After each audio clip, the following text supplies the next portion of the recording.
Hello viewers, Tim Poole here, editor of Gambling Insider. I'm here with Grainne Hurst, Chief Executive of the Betting and Gaming Council. Grainne, thanks for joining us. Pleasure. We're going to be publishing a full interview with Grainne in the CEO special of the January-February issue of Gambling Insider, so watch out for that. But for viewers for this huddle, we're going to get into a little discussion about your life and career so far. Great. So with everything you've experienced, when did you first start to show an interest in sort of PR and comms and corporate affairs and that kind of thing? Yeah, good question. So I probably didn't know it at the time, but actually in primary school. So we had a fake general election in primary school. And I found the collateral and the posters that I made when I was moving house, clearing out. And my maiden name was McGee. And my slogan was "Vote for success, vote for McGee," and we had to do hustings and things. So, and I thoroughly enjoyed it at the time and loved kind of making the arguments, making the debates. I then completely forgot that that was a kind of interest and passion of mine, and went through the secondary school system, university, and it was only really when I was at university I made some friends with people who were interning in Parliament. And thought, oh, that seemed like an interesting job. Maybe I'll kind of go and check that out, see if I could do that. I was always quite interested in international relations, so I'd never necessarily thought about a life in Parliament, but started exploring it, started having a chat to some people applying for roles, and that's how I got into it. And then from there, you either kind of follow the political route and become a member of Parliament, or most people kind of go down the lobbying and comms route. So I'd say I kind of fell into it, but actually I did have an interest back when I was young. I just hadn't realised it. Yeah. Funny enough, I have some mock election experience of my own, but I lost all my mock elections, so maybe that's why I never went into politics. You never know, there's still time. In terms of kind of, obviously you ended up working in politics quite heavily for a number of years. Not as an MP, as we kind of stressed, but what are your best and worst memories of those kind of experiences? Yeah, good question. So my best memory is probably impacting positive change on policy. So that's why most people, I think, would go into policy and comms and lobbying. And it was actually when I was a special advisor for Esther McVey, who was the Minister of Employment at the Department for Work and Pensions. And through the various meetings that we would have with stakeholders, we kept hearing that there was a real gap between people who were leaving the workforce, either through maternity or needing to care for elderly relatives, or simply just wanting a career break, then spending some time out, wanting to go back but not having the resources or the help or assistance to do it, to either go back into their chosen career because they've been away for so long, or actually wanted to make a shift. So one of the things that we helped create was the returnships program, which was mainly directed at women, but it was open to anybody who could actually get assistance and resources from the Department for Work and Pensions if they were wanting to come back into the workplace without going to the job centre and doing the usual route. And actually all the testimony we had from people was hugely positive of having that resource there to help them, whereas it hadn't been there before. So that was probably my most favourite moment. The worst is linked, but it has to be losing the Wirral West election in 2015. I was a special advisor, but the special advisors basically finish when the election is called. So I moved to Wirral West on a voluntary basis and lived there for 6 weeks, trying to keep the marginal seat. We were canvassing from 7 a.m. to 7 p.m, knocking on doors, trekking around the streets, trying to persuade people to vote for Asda. And unfortunately, she lost by a very small margin, 417 votes, which did feel like a kick in the teeth at the time when you've worked so hard. You know, you think if only you had a couple more hours or a couple more days, could you have persuaded people? But, you know, with every challenge, I think, you know, it's a learning curve. Yeah. And it was a great experience, but yeah, pretty tricky. So, as you say, a lot of experience in politics, then a lot of experience in the gambling industry, which partly explains why we're here doing this interview. But in between, you worked at Asda. And, you know, it's a massive supermarket, massive company. It's quite interesting to think, or I can ask you, what was it like working in that environment? especially compared to politics and then maybe gambling? Yes, so incredibly fast-paced, I would say, at Asda. The culture was very strong. So Asda was actually owned by Walmart at the time when I worked there. So there was quite a big Asda Walmart culture. I remember that most of our meetings started or ended with the Asda chant, which had actions and everything to go with it. So yeah, really strong culture, real focus on their people and their colleagues, but also their customer base. Highly competitive, so they wanted to beat all of their competitors to be the best price supermarket. It was also a time when Aldi and Lidl were on the up, so kind of challenger brands to Asda. Head office in Leeds, so spent half of my week in Leeds, half of my week in London. Also spent some time in Bentonville, which is where Walmart was based. And it was a real insight into how big corporates manage themselves. And I was also there during the horse meat crisis scandal, which again was my first taste of crisis comms in trying to organise multi-stakeholder issues at speed, under pressure, trying to resolve a pretty challenging situation. But overall, my time and the culture at Asda was great fun. Yeah. Obviously, as you mentioned, a big organisation. Another big organisation you went on to work for, Entain. It didn't start off as Entain, it started off as Ladbrokes, I guess, Ladbrokes Coral. Yeah. We actually once shared a floor because I was there at the same time. In Rainer's Lane. Yeah, in Rainer's Lane, yeah. Yeah. And it's an experience. Yeah, and well, it was Rainer's Lane, later Stratford. Now it's obviously a huge company in Entain. Yeah. Walk us through kind of you spent a long time at the company, and what was it like staying there through a period of such change, really? In the organization? So it felt like the only constant thing was change. So on the first day that I joined Ladbrokes, they announced the potential merger with Coral. Obviously, it had to go through the Competition and Markets Authority, but that was a real shock to the system, having joined a company first day in and then suddenly realising that all the cards were being thrown up in the air. The cultures were very different, I would say, at Ladbrokes and Coral. One was very corporate, one wasn't. There was quite a bit of a divide between were you on the red team, were you on the blue team. Rainer's Lane, as you know, was quite a difficult place to get to, quite unlike any other big corporates where they have their head offices, which I think actually, I don't know what you think, but made colleagues bond together a lot better in Rainer's Lane because there wasn't really anywhere to go in and around the area. So I'm still really good friends with people that I work with at Ladbrokes. But yes, Ladbrokes then merged with Coral. The culture was then pretty corporate, lots of kind of hierarchy and processes to go through. We were then acquired a couple of years later by GVC, which was very much entrepreneurial. And so we went from the kind of big corporates, process-driven, to decisions being made very quickly, no hierarchy really, working at speed and at pace. And then we were on a journey as GVC to rebrand ourselves. So in 2019, we became Entain, and we went on the journey of trying to bring ourselves more into the corporate world than we had been before. So very different experiences. I think I worked for 6 or 7 CEOs in 10 years. Countless number of gambling ministers in that time, changes of government, new markets coming online. So yeah, it was a fascinating time. Yeah, as you said at the start, I think fair to say the only constant being change, just from that description at the end there, that definitely sounds accurate.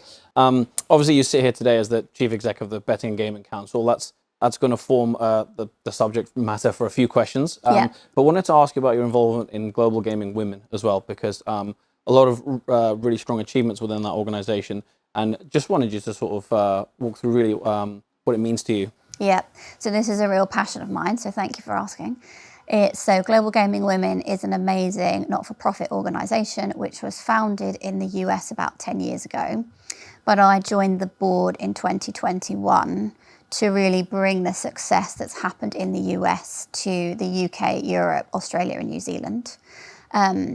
And I'm delighted to say that whilst it started off only as me, we now have a pretty growing, merry band of women who are volunteering their time and their efforts. We are going around as many conferences and events as we possibly can, banging the drum for global gaming women, raising awareness about the fact that it doesn't just operate in the US, and it's actually international and it's open to everybody.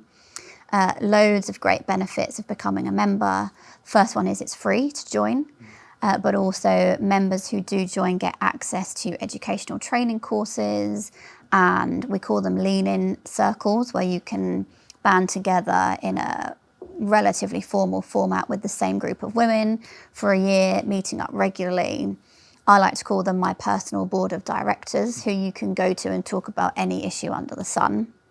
The beauty of it is that the women in the circles know the industry because they work in the industry, but they don't necessarily know your business or your colleagues. So you kind of get the best of both worlds from it. And we really exist to encourage and inspire women within the gaming industry to be the best that they can be, whatever that looks like. Yeah.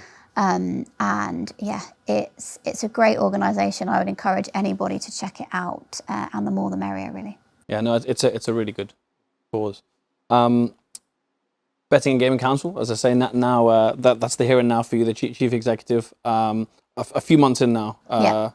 I'm going to start with maybe a tougher question, but as a kind of question that always gets debated, as you'll know, in political circles and in any industry. But obviously, we had reports recently of a potential rise in tax for the UK industry. It didn't happen in the latest budget, but in future budgets it might. The question I'd like to ask you is, in my opinion, the numbers put forward were a little too drastic. It was a doubling of tax, but I think with the industry, a lot of operators doing well, is it fair to say that it can afford, an increase? Maybe not a doubling, because that seems a little unreasonable. But is it in a strong enough position that perhaps it can give a little bit more instead of tax? So, funnily enough, we saw those same reports that you saw. Took up a lot of time at the BGC. So there was a real, I would say, existential threat to the industry of tax rises in the budget. And the BGC made our case very strongly and clearly that any tax rise of any shape or form would simply hit customers, it would prevent growth, it would risk jobs, and all it would do effectively is fuel the black market, which unfortunately is on the increase in the UK. The BGC published a report recently which showed that 1.5 million people are playing in the black market, spending 4.8 billion in it. So I think it's incumbent on all of us not to increase that figure any further, and actually obviously try and reduce it. We made that case really clearly. I was pleased to see that the government rejected the calls from anti-gambling campaigners for any tax rises in the budget. There is a tax harmonisation consultation out next year, so the industry is waiting for that and obviously willing to liaise with the government to make our case. What I would say is that the industry cannot afford to pay any more taxes, because if it did, all that happens is there's a hit to customers. As I said earlier, it prevents growth, it fuels the black market, it hits the millions of pounds worth of sponsorship that the BGC members provide. And so we were very clear with the government that we are anti any gambling tax rises, and we'll be making that case to the government going forward. Mm-hmm. I mean, it's an issue that it isn't going to go away. I think, especially if the gambling industry and certain operators post positive results. I think that's leading to some of the calls that, as you say, we were seeing from. I think the phrase anti-gambling campaign is a fair one in certain examples. Yeah. Obviously, you have an interest in politics and in the gambling industry, and you have experience of both. Given your experience with the BGC and with Entain, I mean, they overlap, but which one do you prefer if you had to pick one? Which one do I prefer, from politics or gambling? Yeah. Probably, can I say gambling on politics? Probably gambling, just because there is more variety. Mm-hmm. So I like using a lot of the BGC members' products. So I like sports betting, I like betting on politics. I also like playing blackjack and roulette in land-based casinos, but I also like playing roulette online. Mm-hmm. So I would say I probably get more joy out of gambling, whereas politics can sometimes be a tad frustrating.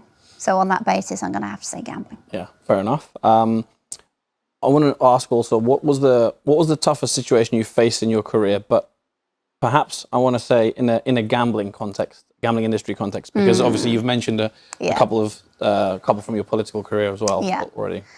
So it's taken me a long time to kind of make peace with this internally.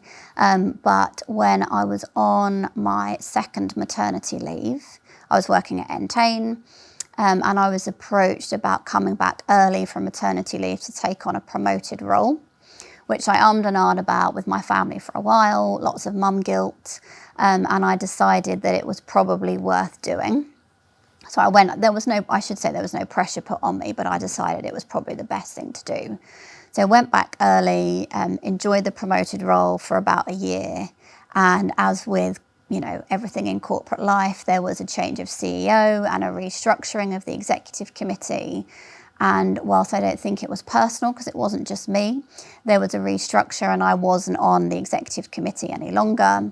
There was a kind of redefining of what that remit should look like, and it was a lot smaller than it previously had been. But that's very tricky to stomach because I'd made the decision to go back early. I kind of then felt like, what was the point? So picking yourself back up from something like that is hard. I was given an extended remit, which obviously helped keep me busy. But, remaining loyal, doing the best that you possibly can for your employer is hard when you've kind of had a kick in the teeth. But actually what it showed me is that careers are not necessarily linear. And whilst in my mind, I probably thought that, my trajectory would be that, it can actually be bumpier. And that's not necessarily a bad thing because you gain more experience and remit and knowledge of other areas. And actually, it's probably made me a better colleague and employee as a result. But it's pretty tricky at the time. No, interesting takeaways. It's nice to hear kind of taking the positives out of a situation like that. Yeah, it took me a while. Yeah. As you said earlier, I mean, you kind of mentioned that the constant change in Entain, I guess those are the kind of things that can happen when there's so much change in the organization. And it's not taking it personally, which I think is really difficult to do because you feel like you've done something wrong or you haven't performed to the best of your ability. Whereas actually, a lot of the time, it's just a restructure on paper in that this team sits better here rather than there. So that was also a good learning curve. Yeah. A final area, looking ahead, but I suppose looking at the here and now as well, the Betting and Gaming Council, what do you see ahead in terms of, you're relatively young in the role, what are your kind of targets here? And potentially, I don't want to say beyond, but as an executive yourself.